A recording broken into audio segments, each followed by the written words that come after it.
average day is pretty long. Okay, right now we're up at 3:30, 4:30 in the morning, and I probably go to bed 8:30, 9 o'clock at night. Sometimes I'm here till 7. And I go home, I eat, and I crash. And so we're planting. This is planting season, so it's push season. And I will be here long, endless hours just to get everything in. We have a small window to get our next season in, and we will do that until it's planted. One of the things for me is I love being outside. So it feeds me the energy that I need to continue to grow. The other thing is this is really good work, and society needs to honor those of us that farm again. Our population really doesn't think about where their food comes from and who grows it and who handles it and who's out on the field all the time doing it.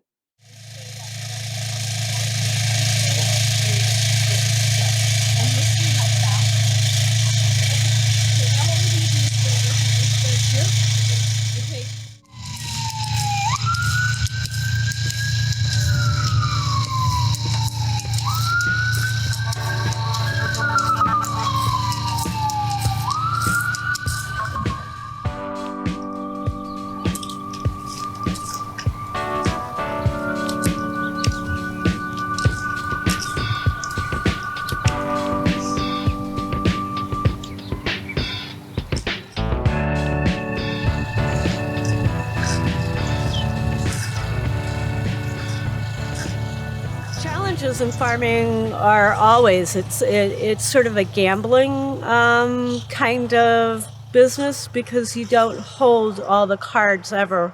You sort of are at the will of Mother Nature. So temperature, water, wind, soil conditions all have their own agenda, and so you're a keeper of all those variables, but you don't have control over them.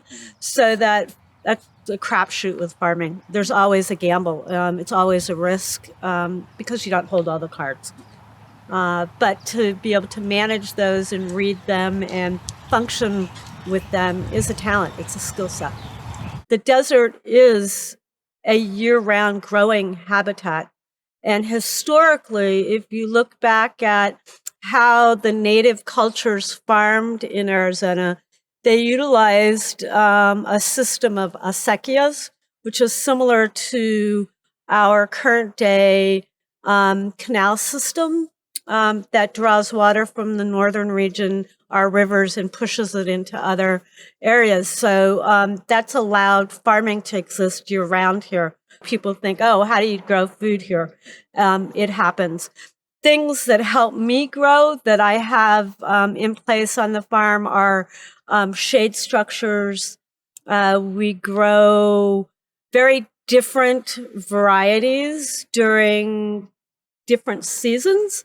So, I grew up in the Northeast, and I was used to getting my lettuce and my tomatoes and my corn all at the same time. Well, that doesn't happen here. Lettuce grows in the winter here. It doesn't grow in the summer, but tomatoes and corn grow in the summertime in the warmth. So you don't ever have salad fixings all together.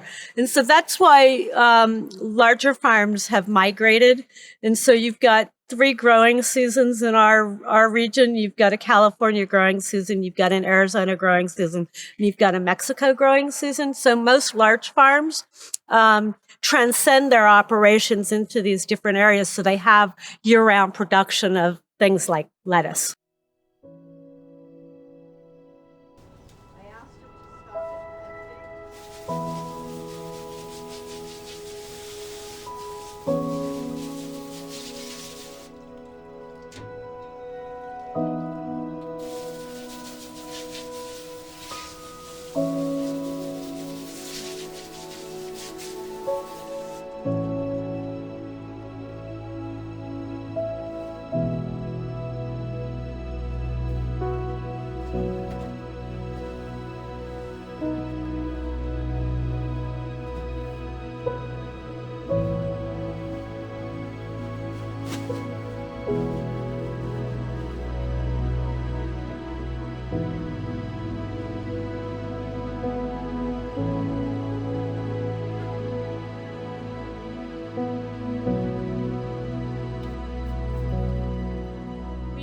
have been growing food and producing food and using generators to cool our walk-in.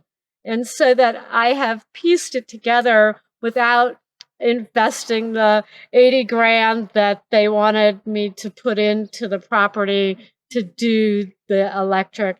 So we've been piecing it together.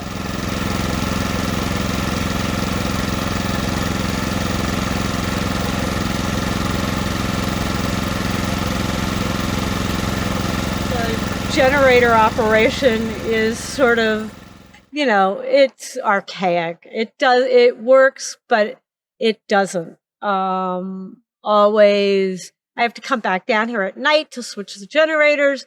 It's a time factor. It's also playing into our consumption of petrol fuels in a way that could be different and is going to be different.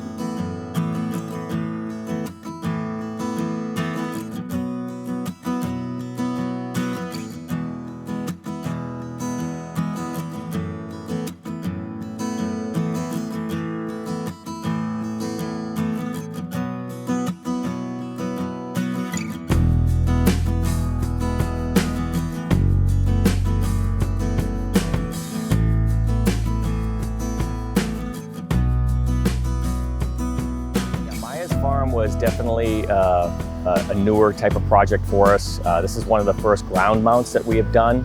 We have done a few in the past, but this was different in the fact that Maya had no power on this property. So we had also worked with SRP to bring power in from the street so that we could create a grid-tied system with the solar that she has and have a way for the excess power to be able to back up onto SRP's grid that she could pull later on in the evening when the solar power is not working.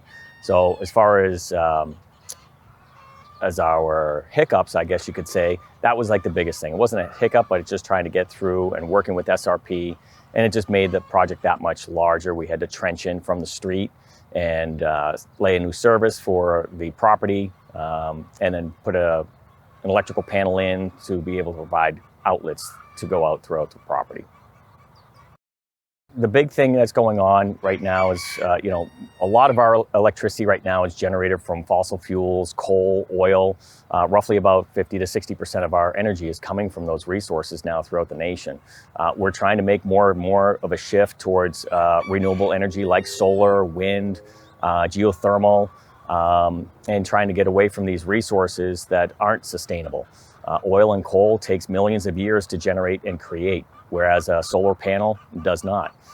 So it's important not only that farmers, but everybody starts doing their part and looking at these different resources and start generating their own clean, renewable energy and becoming less and less grid dependent.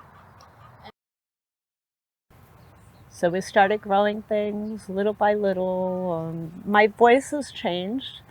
My understanding in regards to food production, environment, and people has significantly grown and has become super important. This has been a long haul. It's been a project that has ebbed and flowed, worked with many different people. The collaboration has been an effort at times, but it's been a beautiful effort. We are at the end of the road at this point and have,